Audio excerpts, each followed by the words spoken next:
Sana all malaki. Ayan na lang, tatlo na lang.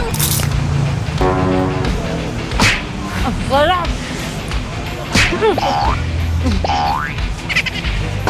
Grabe. This is Lance at sa araw na to. Mali, Naomi pala to. Andito nga tayo ngayon guys sa Espanya Boulevard, corner Vicente Cruz. At dito nga guys, matitikman nyo ang may pinakamasarap na leche flan. Dahil yan ang leche flan na pinakanasarapan talaga ako dito sa Manila. Kaya pagdating ng mga Burmans, grabe guys, sobrang dami talagang bumibili sa leche flan nila dito. Pero ngayon, hindi lang leche flan ang kakainin natin dahil meron sila ditong napakalaking street style donut at yung bago sa kanila na nagmamantika na Spanish bread. At ang pinakabago ay yung kanilang ensaymada na grabe sa feeling at overload sa toppings. Grabe, sobra na ako na-excite. At dito nga lang yan sa Anielas. At makakasama nga natin ngayon si Ninang. Ayan, kaya tara, kain na tayo.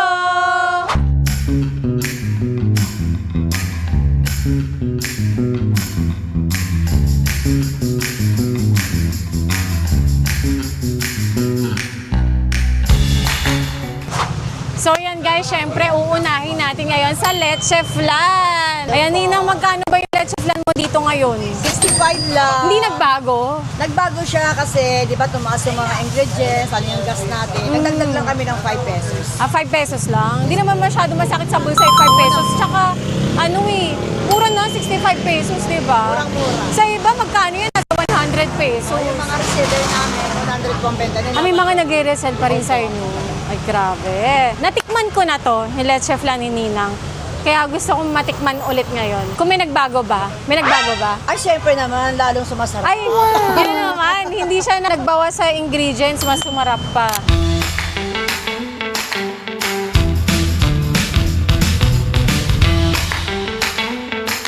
Grabe, na-miss ko yung leche flan. Kasi di ba pag Burmans lang, magde-December, dun lang yung lagi tayo nakakain ng leche flan. Pero syempre kahit hindi Pasko, masarap pa rin kumain ng leche flan. Oo naman, pang-dessert ko yan. Diba? Kung maganda. Pang-dessert talaga yan natin mga Pinoy. So yan guys, ito yung ang laki ang kapal. Tsaka makikita nyo naman guys sa gilid niya, grabe napaka-smooth. Wala kang makikita dyan na babok. Diba? At yung maganda kasi dito, hindi siya katamisan eh. Sakto lang. Tsaka yung arnibal, diba? Sakto lang din. Sige, kain na tayo. Kain na tayo. Grabe. Walang pinagbago. Ang smooth pa rin. Sakto lang yung tamis niya. Kaya nga, kahit isang tab na ganito, mauubos mo talaga sa isang upuan. Yung anak ko, si Jonas, grabe. Kaya niyang ubusin isang ganito. Hindi ko kayang pigilan siya kasi... Isang anak mo. Ay, malala silang kumain ng leche flan ng Anielas talaga. Hindi mo mamamalaki dahil mo nang kinain. Kasi hindi siya kakaumay. Mabuti na anak, hindi ka na tumataba, no? Lumalaki na tiyan ko. Wala lang ako kain pa ngayon. First meal ko to. Charot.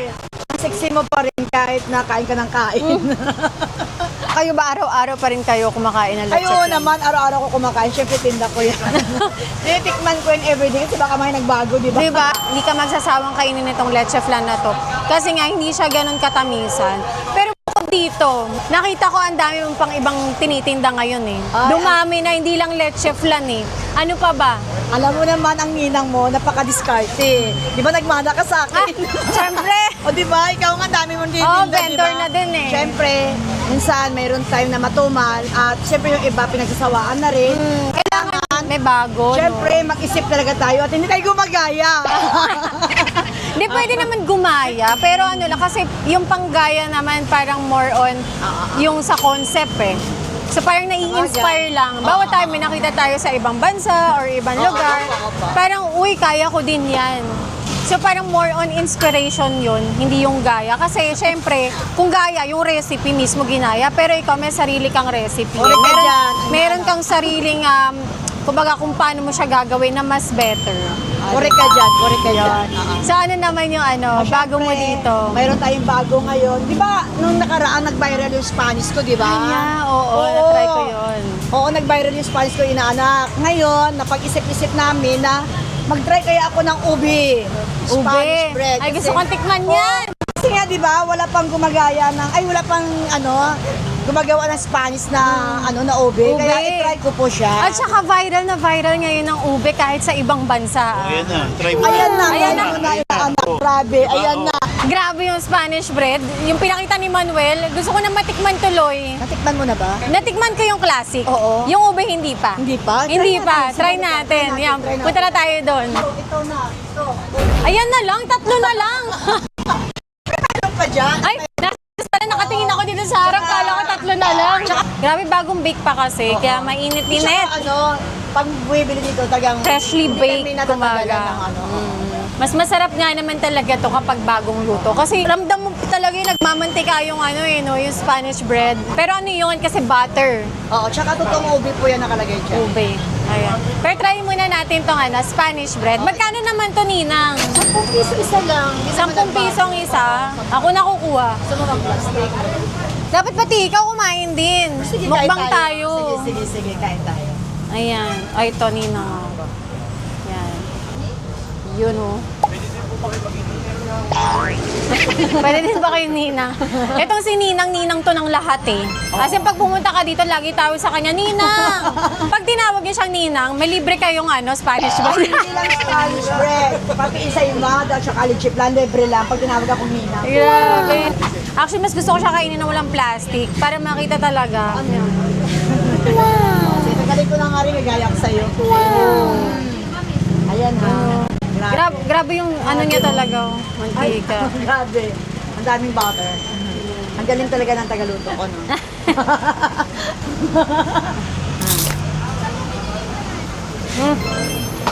Ang sarap! Ang sarap talaga ng Spanish bread. Nanalo na ba? Ako kasi, honestly, sobrang hilig ko sa Spanish bread. Simula bata pa lang ako, Spanish bread talaga ang pinaka-favorite kong tinapay. And ako pagdating sa Spanish bread, gusto ko talaga yung mararamdaman mo talaga yung feeling sa loob. May iba kasi Spanish bread na puro hangin lang, puro tinapay lang. Wala na yung yung buttery na feeling sa loob. Pero ito guys, grabe, ayan dumidikit pa nga sa mga kamay mo yung niyan eh. Diba? Ang sarap. Tsaka yung tamis, matamis siya, pero hindi siya yung super tamis. Hindi nakakaumay. Hindi siya nakakaumay na tamis. Kaya mo kumain ng mga 5-10 dito. Ganon. Sarap. Pero curious ako sa lasa ng ube. Try mo yung ube. Ano ba yung kakaiba sa ube mo, Ninang? Kasi yung ube namin, di ba, yung niya, yung palaman niya talagang ube halaya talaga. Try mo ito.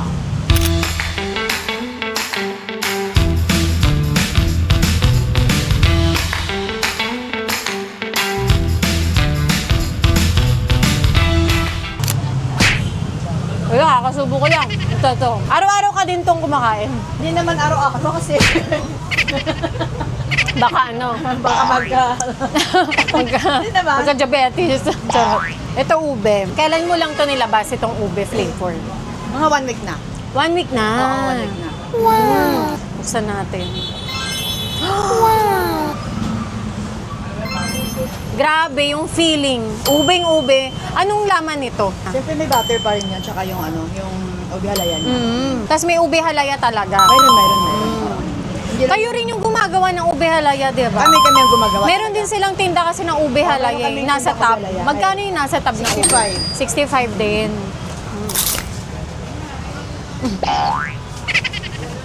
Grabe. Masarap din yung classic niya. Pero kakaiba tong ube. Nakaiba? Kakaiba talaga. Masarap din. Parang feeling ko mas masarap nga to eh. Maraming sasabi. Kasi kakaibang atake sa Spanish bread eh. Ube. Pag umorder ka ng ube, Spanish bread, ube, ensaymado masasabi ko. Pag umorder ka ng ube Spanish bread, pwede ka magpalagay ng mantikilya pa nila. Kapag gusto mo.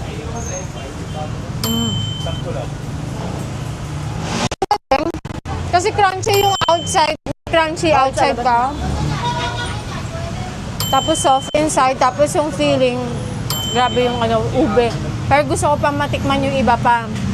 Actually, na-try ko na yung street style donut nila. Pero gusto ko pa rin kumain. Ano naman tayo?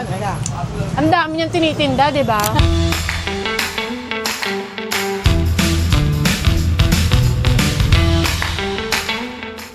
Ayan guys, yung kanilang, oh my God! Yung kanilang street style donut na napakalaki. Munchkin to Grabe, ang laki niyan. Ang bigat. Pero meron din sila dito nung yung donut talaga na itsura. Ayan. Ang laki din. Street style donut. Sana all malaki. So ayan. Kung na kumukuha, inaanak naman ako Ninang ko naman to Ninang namin sa kasal. Di seryoso, ninang namin sa kasal ni Manuel, si Ninang. Ayan yung kanilang munchkin na napakalaki. Hindi ka mabibitin dito.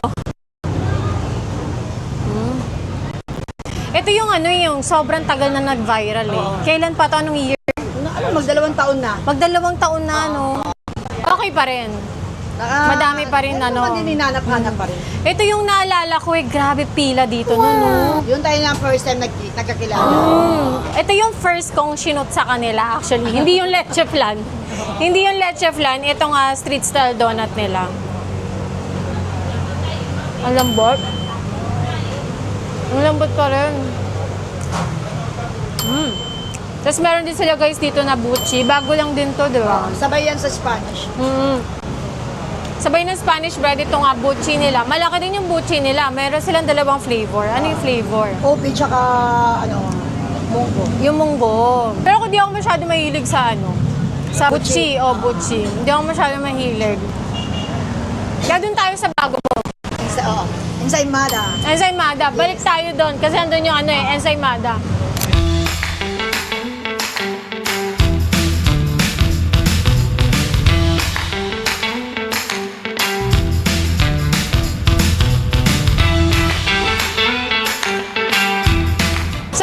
Ito naman yung ensaymada ni Ninang. Magkano ba yung ensaymada? 25 per piraso. Per piraso. Pero pag-apat? Pero pag-apat, 100, libre na yung lagayan. Libre na yung lalagyanan. Ilan ba yung flavors ng ensaymada? Mayroon tayo ngayon 9 available na flavor. Ang dami. Ano yung mga yun? Mayroon tayong yema with cheese at mayroon din tayong ubi na mayroong ubi halaya sa ibabaw, tsaka Oreo, yema, classic, alcapon, biscuit, marshmallow. Ang dami. Pero sa lahat ng binanggit mo, Ninang, ano yung pinaka-favorite mo dyan? Para sa akin, yung alcapon. Alcapon? Tsaka yung yema. Parang masarap na yung yema. Ito ba yung yema? Yan yung yema. Ay, ito yung titikman ko. Try mo. Tapos di ba may feeling to sa loob? Mayroon. Ayan, meron siyang feeling sa loob. Ano yung feeling na to? Ano yan? Cream cheese. Cream cheese. Sarap. Yung yema, kayo mismo may gawa. Kami mismo may gawa na yema. Ang galing talaga. Kami talaga. Sariling gawa. Nagtitinda rin kayo ng yema? Hindi na kami nagtitinda. Hindi na. Ginagamit yun na lang sa mga tinda ginagamit nyo. na lang.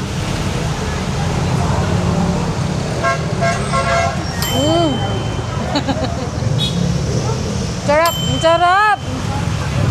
Sarap yung yema.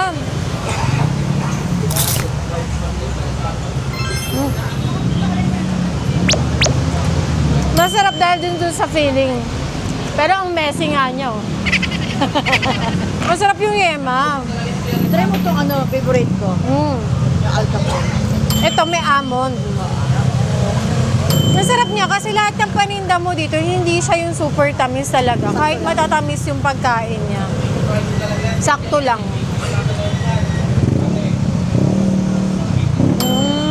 Crispy yung alcapon. Crispy. Toasted yung almond nila. Kaya mas masarap. Peanut kasi. So meron siyang flavor na nutty dahil doon sa almond. May kakaiba. Sarap. Sarap nga. Hindi nga, totoo.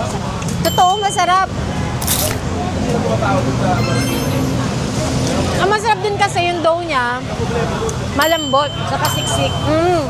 Hindi siya yung parang puro hangin lang. Siksik talaga siya. Siksik siya, tapos ang lambot. Sobrang soft niya. Pag to inuwi, malambot pa rin ba siya? Oo, malambot lang siya. Tapos pag pag hindi mo kayang ubusin, init mo na lang, microwave mo na lang. Pwedeng i-microwave. Lalo mas masarap. Ang sarap. Pa-invite naman sila dito sa Anyelas, Ninang? Ito po, punta lang po kayo dito sa Anyelas Leche Plan sa 1730 Espanya sa Palok, Manila. Tabi lang po ng Mang Inasal. Ang dami nyo pong mapipili ng mga tinda namin, Leche Plan, lahat halos ng dessert. Siyempre, ito yung pinakabago namin ngayon, yung ensaymada, saka yung Spanish Obi. Grabe, mas nagustuhan ko nga ito kayo sa Yema. Masarap na yung Yema, pero ito, O, yan ang favorite ko. para sa mga hindi masyado mahilig sa matatamis, kasi yung Yema matamis siya. Oo. Ito okay nga siya, yung Al Capone. So yan guys, sa mga mahilig dyan sa leche flan, ensaymada, Spanish bread, at yung donut, kung gusto nyo rin matikman, ayan, again, punta lang kayo dito sa Anyelas, sa may Espanya. Ang Anyelas po ay nagsimula po noong December 22, 2016. Hanggang ngayon, kahit papano, nung nagsimula kami, syempre nag-upisa kami sa leche flan lang talaga.